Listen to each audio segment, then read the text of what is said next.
Hello soulmates, welcome back to Sew with Adeshola. In today's tutorial, we'll be learning how to cut and sew this beautiful flare gown with Aso Oke draping on the bustier part. If this interests you, do well to watch the video to the end and make sure that you give this video a thumbs up, like, comment and share, and let's get right into it. For this tutorial, I'll be making use of one piece of this Aso Oke fabric, as you can see. Just one is okay.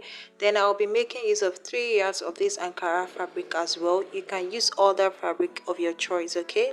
For the pattern drafting, you want to rule out your starting line first, and from that starting line, come down to your chest line. For me, I'll be using 8.5, then to the bust point 10 inches, and then to the underbust 13, and to the waistline 17 inches for me.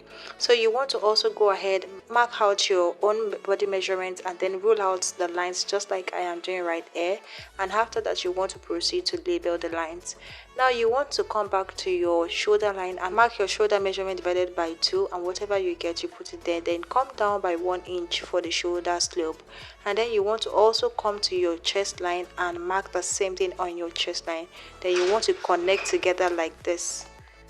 Now once you are done with that, the next thing we are going to do is to place our tape rule on the shoulder line and mark our neck width, which is actually 3 inches, and connect it to the shoulder slope just like that. And after which you are going to measure what you have on that particular line just like that, and mark the midpoint just like that. Then you want to go in by 0.5 at that midpoint, and after which you will come to your chest line and impute your round bust measurement divided by 4. For me, I'm using 9 inches. Then you want to place your French curve and connect just like this, okay? Now after you're done connecting, the next thing we're going to do is to take our nipple to nipple measurement, which is 3.5 for me. So you want to take that on your waistline, on your underbust, and also on your bust point line. Just go ahead and take your nipple to nipple measurement, which is 3.5. 7 divided by 2, 3.5. Then on the part going towards the center, you want to mark 0.5 inch, and on the part going towards the side, you want to mark 1 inch on both the waistline and the underbust line. Just look at what I am doing, and I'm very sure that you're going to get it. Then you want to connect that into the bust point using your French curve just like this, or preferably you can come down by 1 inch at the bust point line, then connect it just like that, okay? Now after we are done, you want to come to your shoulder line just like that and divide it into 2. Whatever you have as a midpoint, you want to connect it just like that. And now the next thing is for us to take the neck depth. I'll be using 5 inch for this, so you want to go ahead and measure your desired neck depth. You can decide to use 6 inches, then you want to connect it just like that, okay?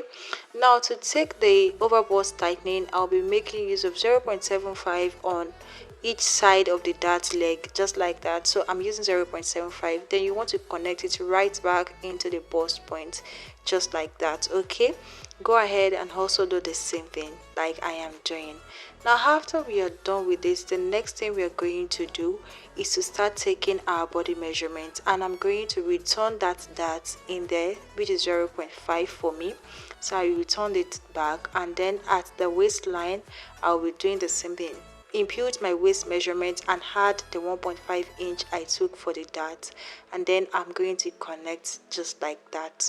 Now once you are done with that, the next thing is for us to take our side dart, and this is the difference between your front bodice and your back bodice. For me it is 1 inch. I'm just going to slant it right into the bust point like that, and we'll be cutting out this part that I'm shading out right here. Now the next thing is for us to determine the length of the strap for our sleeve. I'm going to place my tape rule just like that and measure what I have on that line, which is 4.5. So I'm just going to write that out, 4.5. And to determine the width of our neckline, just place your tape rule from the center and measure it to the first dart, to the first leg of the dart. Whatever you have there, place it on the second leg of the dart and use it to measure to the end of your front bodies. I hope you understand, to where your armhole ends. So for me, I have 5.5 right there. So that is going to help us to know the measurement for our back as well. Now the next thing is for us to cut it out, okay? Just look at what I'm doing and go ahead and also do the same thing. okay? And if you are here to subscribe, do well to subscribe, like, comment and share. Now we are done with the front bodice. The next thing is for us to cut the back bodice, okay? Now I've gone ahead to rule out my line, which is a shoulder line. This is my chest line and also the waistline. Then I've also gone ahead to rule out the zipper allowance part, which is actually 2 inches, okay? So this is me just trying to place my tape rule to show you that I have the exact measurement. For the chest I have 8.5 and for the waistline I have 16 inches. You know, there is 1 inch difference between my front bodice and the back bodice. Now I also want to come to the shoulder line and mark my shoulder measurement divided by 2, which is 7.5, and also mark the same thing on my chest line. And I'm going to connect just like that. And because it's an half shoulder dress, I'm going to come down by 5 inch just like that and then mark a straight line. Okay, go ahead and also do the same thing. And after which I will come to my chest line and impute my round bust measurement divided by 4, which is 9 inches, just like that. And from that point where I marked my 5 inch, I'm just going to make an armhole right there. And after which I am going to mark the width of my neckline, which is actually 5.5. If you remember, for the front we have 5.5, and for the depth I'll be using 1.5 inch. Okay, I don't want it to just be a straight back, I want you to have this curve, so I'm using 1.5. You can decide to use 1 inch or even do not use anything at all, depending on your choice. Okay, so I'm going to extend it into the zipper allowance. Now the next thing we are going to do is to take our measurement, and to do this I'm going to take my waist measurement there, which is 7 inches, and then slant it right into the chest line. There is no need for that here, okay? And after which I'm going to come up by 0.5 inch to remove my zipper bulge right there and slant it like that. And then at the zipper allowance I'm going to be coming in by 0.75. You can decide to use 0.5 or 0.75, then slant it right into the neckline just like that to eliminate our zipper bulge. So doing this, you've eliminated your zipper bulge, okay? Now the next thing I'm going to do is to go ahead and cut it out. So also go ahead and do the same thing. Now after I was done cutting, this is what I have, and if you should observe very well, you can see that both the back and the front piece aligns on the side. That's because we've removed our side dart. Now to cut the sleeve, I've gone ahead to mark my starting line, and I will just be marking 7 inches right there. Okay, I'll be marking 7 inches, and then I'm just going to cuff it right into the apex of my sleeve of that pattern paper. And for the length of the pattern paper, I'm using 6 inches. You can decide to use 5 or 4 inches depending on how long you want your sleeve to be. Okay, so you want to proceed to cut it out. It's so simple and straightforward. Now the next thing is for me to cut it out on the fabric, and then I added ½ inch on every side, and at the side I added 1 inch. Okay, I added ½ inch and then added 1 inch on the side. Now to cut the sleeve, fold your piece of fabric into 2 just like this. Okay, then you want to place your pattern paper on it like this. Just look at what I'm doing. Place it like that. The center is going to be slanted just like that. Okay, so that is going to give it that puffy effect. But if you don't want it to be puffy, you can just place it straight. But if you want it to be puffy, place it in that manner. And I want it to be a bit more puffy, so I added about 1.5 inch at the top. Okay, then you want to cut the down part just like it. Do not forget to add your hemming allowance to it. You can add about 0.5 inch to it as your hemming allowance. Having done that, you want to use it to cut out the second piece for the sleeve. Okay, just place it on the fabric and use it to cut out the second piece for the sleeve. And now that we are done with that, the next thing is for us to cut out the down piece of this dress, which is the flare. And to cut the flare, you want to fold your fabric in a triangular shape just like this. If you do not know how to do this, I have a tutorial on that. You can do well to check out my previous tutorials. Okay, now to determine the radius of our waist, you want to measure your round waist measurement, which is 28 for me. Then you want to add 4 inches to it for zipper allowance. You know, I use 2 inches for zipper allowance, which is 4. 2 plus 2, which is 4. Then you want to add 4 inches to it for the side joining, because this is going to have pockets, so we are going to join it on the side. Then you want to divide what you have by 3.14. So I have about 11 point something thereabout, so I'm using 11 inches. Okay, now you want to place your tape rule at the tip of the triangle, just like that, and mark the 11 inches. And then you want to mark the 11 inches round, just like that. That's going to give you your round waist. That's going to give you the waist radius rather.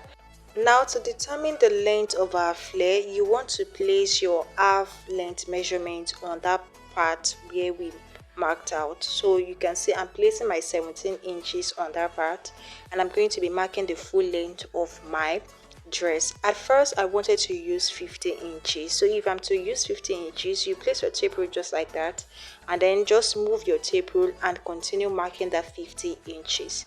But while doing this, I found out that my fabric will not be able to go around. And if this is also the case with you, you want to fold the remaining part of your fabric just like that, of your triangle just like that, to cover up where it's not enough. I hope you understand what I'm trying to say right there. So I'll be using 48 inches round, and even with that 48 inches, I found out as well that my fabric could not go around, so I decided to use 47 inches at last, including the folding allowance, which means that I used 46 inches as the length of my dress, and I'm adding 1 inch to it for folding allowance. So I'm just going to go ahead and mark out that 47 inches all the way around my triangle. Then I'll proceed to connect the dots together just like that. Okay, and after I am done connecting the dots together, I'll proceed to cut it out.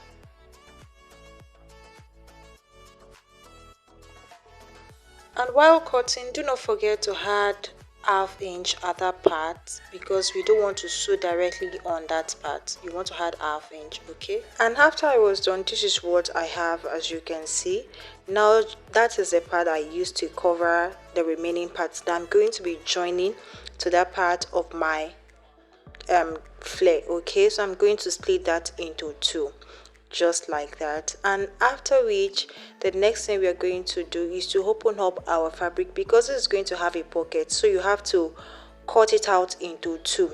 But first you're going to notch the midpoint and then measure what you have on that waist radius to see if it will go around your waist. So for me, it's actually the perfect measurement. Then I went ahead to slit it open, because it's going to have the front part and also the back part. You know, we are going to fix our pocket, so there is a need for us to split this into two so that we can fix our pocket. Okay, and even the one for the back, I'm also going to split that into two as well. You know, we have two pieces for our back. Okay, so we need to split it into two as well so that we can join it to each part of the back piece. Okay, so go ahead and also split it into two.